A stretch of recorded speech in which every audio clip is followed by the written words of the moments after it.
श्रीराम नमो ब्रह्मण्यदेवाय गोब्राह्मणहिताय च जगद्हिताय कृष्णाय गोविंदाय नमो नमः। श्री गणेशाला, शारदेला, भगवान गोपालकृष्णांना, समर्थ सद्गुरूंना वंदन करून कार्तिक मास महात्म्य ग्रंथाचं श्रवण करूया। श्रोते हो, जीवनामध्ये मिळालेलं ज्ञान हे निश्चितच जीवनाचं कल्याण करणारं असतं। नहि ज्ञानेन सदृशं पवित्रमेव विद्यते। या जगामध्ये ज्ञानाइतकी पवित्र गोष्ट कोणतीच नाही आहे, पण ते ज्ञान, ती माहिती जोपर्यंत कृतीमध्ये येत नाही, आचरणामध्ये येत नाही, तोपर्यंत त्याची पवित्रता आम्हाला जीवनामध्ये अनुभवायला मिळू शकत नाही। ते पवित्र आहेच आहे, पण त्याची अनुभूती घेणं हा एक वेगळा आनंदाचा क्षण जीवनामध्ये असतो। ज्ञानाची पवित्रता जीवनात अनुभवायची असेल तर त्या ज्ञानामध्ये जोपर्यंत कृती होत नाही तोपर्यंत त्याची पवित्रता जीवनात अनुभवायला येणार नाही। ही अनुभूती यावी, आत्मानंद प्राप्त व्हावा, एवढ्या करता तर वेदांची, शास्त्रांची, पुराणांची, ग्रंथांची, अभंगांची निर्मिती एवढ्या करता झालेली आहे। या ग्रंथांचा आधार घेत घेत आम्ही आत्मानंद मिळवला पाहिजे, हेच जीवनाचं खरं साफल्य आहे। भगवंतानी कार्तिक मासाचं महत्त्व सांगत असताना नारदांना सांगितलं की हे नारदा, या कार्तिक मासामध्ये जो आकाश दीपदान करतो किंवा आकाशाला दीपदान करतो, या दोन्हीही गोष्टींचं महत्त्व आहेच आहे। दिव्यांचेही विविध प्रकार आहेत मंडळी। आपल्याकडे भारतीय संस्कृती फार विशाल माहिती पुरवणारी आहे।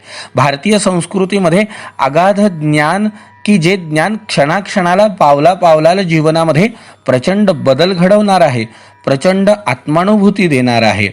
या भारतीय संस्कृतीमध्ये निर्माण झालेल्या, या भारतीय संस्कृतीने स्वीकारलेल्या प्रत्येक गोष्टीमध्ये, प्रत्येक कृतीमध्ये एक विशेष रहस्य आहे की ज्या रहस्याच्या माध्यमातून जीवनाचं खरं ध्येय प्रकाशित व्हायला लागतं।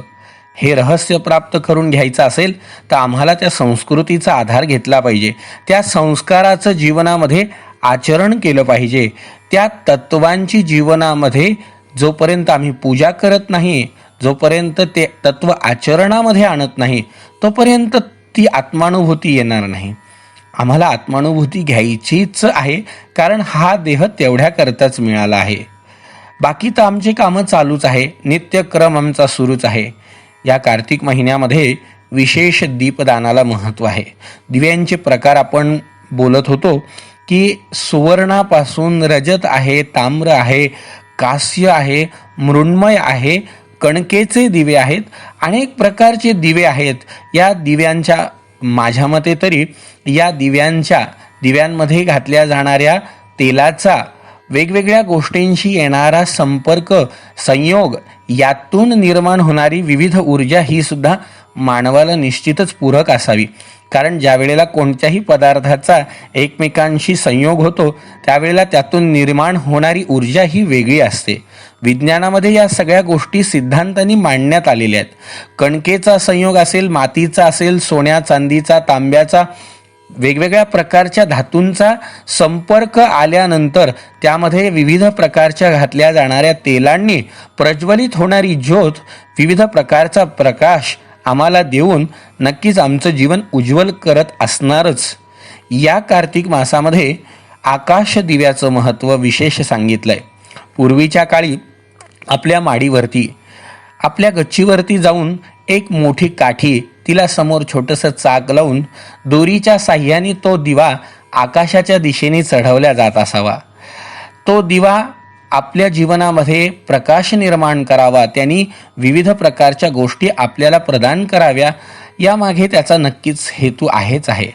आता दिव्यांचा प्रकार बदलला आहे, पण मंडळी, किमान आपण या महिन्यामध्ये आकाशाप्रित्यर्थ व्योमदीप म्हणून अर्पण करण्याकरता एक पणती तेलाच्या दिव्याची असावी मात्र, बरं का। मेणाच्या दिव्यापेक्षा तेलाचा दिवा केव्हाही उत्तम।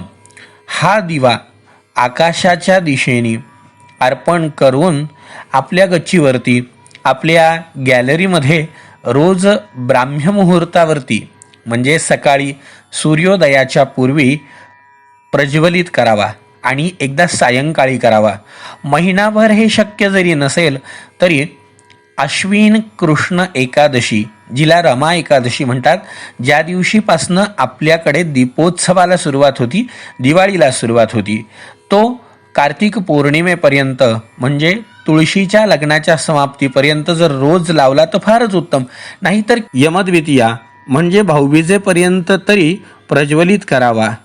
याचं अनन्यसाधारण महत्त्व सांगत असताना नारदांना भगवान विष्णू परमात्म्यांनी सांगितलं, नारदा, जो कोणी व्यक्ती हे आकाश दीपदान करतो त्याच्या जीवनामध्ये कशा कशा प्रकारे बदल घडतो याची एक तुला मी कथा सांगतो. सुनंद नावाचा राजा चंद्रशर्मा नावाच्या द्विजाच्या अनुमतीने आज्ञेने कार्तिक महिनाभर हे दीपदान करतो. सांगितल्याप्रमाणे विष्णू परमात्म्याची पूजा केली, तुलसीदलांनी अर्चन केलं, दानधर्म केला. प्रातःकाळी यांनी हा आकाश दीपदान केलं. 1 महिनापर्यंत त्यांनी या गोष्टी केल्या. हे करत असताना त्याला द्विजशर्म्यांनी जे मार्गदर्शन केलं त्याप्रमाणे मंत्राचं उच्चारण करून कोणत्याही गोष्टीचं रहस्य हे पूर्णत्वाने जेव्हा माणूस प्राप्त करून घेतो त्यावेळेला त्याचा एक विशेष आनंद प्राप्त होतो. त्यावेळेला त्यांनी मंत्र म्हणावा, दामोदराय विश्वाय विश्वरूपधराय च नमस्कृत्वा प्रदास्यामि व्योमदीपं हरिप्रियं. हे सर्वस्वरूप विश्वधारी भगवंता दामोदरा, तुला नमस्कार करून हा आकाशदीप मी तुला प्रिय असलेला प्रदान करतो, अशी प्रार्थना केली. भगवंताबद्दल राजाची दिवसेंदिवस आस्था वाढली. प्रार्थनेमुळे राजाने केलेल्या कर्माला एक विशेषत्व प्राप्त झालं. ब्राह्ममुहूर्तावर उठून त्यांनी हे जे केलेलं कर्म आहे या कर्माचं व्रत उद्यापन केलं, आकाशदीप दान केला, गावामधल्या अनेक विद्वज्जनांना भोजन दान दिलं. विष्णू परमात्म्या प्रीत्यर्थ जे जे काही व्रत केले त्याप्रमाणे दानधर्म केला. याचा परिणाम राजाच्या जीवनामध्ये स्त्री, पुत्र, पौत्र, अनंत लोकाची प्राप्ती त्याला झाली. भोगांचा संग्रह त्याच्या जीवनामध्ये झाला. नुसता भोगांचा संग्रह झाला नाही तर जीवनाची दिव्य अशी अवस्था राजाला प्राप्त झाली. असं हे दीपदान आकाशाप्रीत्यर्थ जो कोणी करतो नक्कीच त्याच्या जीवनामध्ये दुर्लभ असा आशीर्वाद भगवंताचा त्याला प्राप्त होतो. हा आकाशदीप दान करत असताना भगवंताची कृपा तर प्राप्त होतीच होती, पण जो कोणी आपल्या पितरांप्रीत्यर्थ हा दीपदान करतो त्याच्याही जीवनामध्ये एक पितरांचा आशीर्वाद त्याला प्राप्त होतो, असाही उल्लेख या स्कंद पुराणामध्ये आला आहे.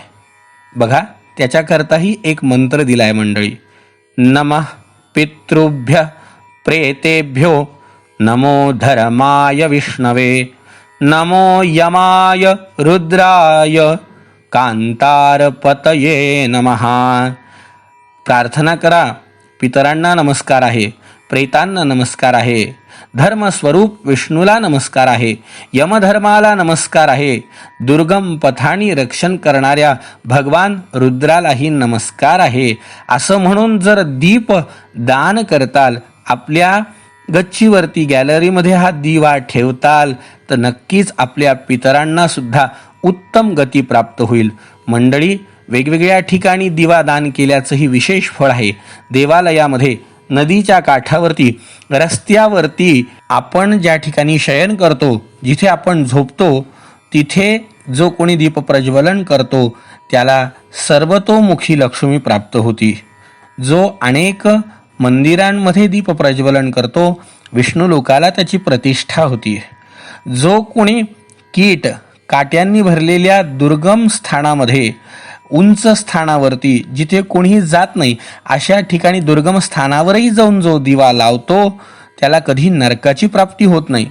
पूर्वकाळी राजा धर्मनंदनानी आकाशदीपदानाच्या श्रेष्ठ प्रभावाने विष्णू लोकाची प्राप्ती करून घेतली.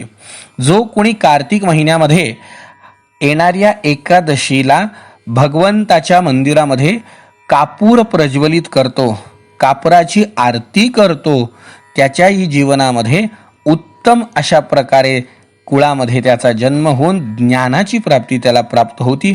अंततः भगवान विष्णू परमात्म्याची कृपा त्याला प्राप्त होती असाही उल्लेख या स्कंद पुराणामध्ये आला आहे. यामध्ये विशेष गोप अमावस्येच्या तिथीला भगवान विष्णू परमात्म्याच्या मंदिरामध्ये दिवा लावण्याचंही विशेष महत्त्व सांगितलं आहे. सगळ्या तिथी आहेत, सगळे वार आहेत, नक्षत्र आहेत. यावरती आपण केलेल्या या भगवत प्राप्तीकरता कृतीने नक्कीच आपल्याला तो आशीर्वाद प्राप्त व्हावा ही यामागची विशेष भावना आहे. त्याबरोबरच मंडळी, आज आपल्याला जे दीपदानाचं महत्त्व सांगितलं गेलं आहे, प्रत्येक मंत्राचा उच्चार आपल्याला करता यावा किंवा आपल्याला तो मंत्र लेखी स्वरूपात मिळावा एवढ्याकरता याच व्हिडिओच्या डिस्क्रिप्शनमध्ये आणि कमेंटमध्ये हे दोन्हीही मंत्र दिल्या जाणार आहेत. आपण ते मंत्र लिहून घेऊन आपल्या इच्छेनुसार आपल्या घरी हे दीप प्रज्वलन करू शकता, दीपदान करू शकता. नक्कीच या मंत्रांच्या उच्चारानेही आपल्यावरती भगवत कृपा प्राप्त व्हावी हीच भगवंताच्या चरणी प्रार्थना करूया.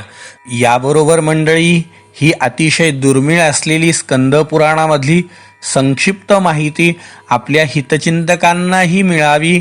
आपल्या ज्यांच्याबद्दल आपल्याला प्रेम आहे, आस्था आहे, जे आपल्याला अत्यंत ज्यांचं कल्याण व्हावं वाटतं, या सगळ्यांपर्यंत पोहोचवण्याकरता नक्कीच ह्या व्हिडिओला आपल्या आप्तेष्टांना, आपल्या हितचिंतकांना शेअर करून पाठवून त्यांच्याही कल्याणाचा वाटा आपण उचलण्याचा प्रयत्न करा. जे जे आपणास ठावे ते ते इतरा शिकवावे. त्याबरोबरच आपण सगळे सर्वेत्र सुखिनः सन्तु, सर्वे सन्तु निराभयाः, सर्वे भद्राणि पश्यन्तु, मा कश्चित् दुःख वाप्नुयात्. जय जय रघुवीर समर्थ.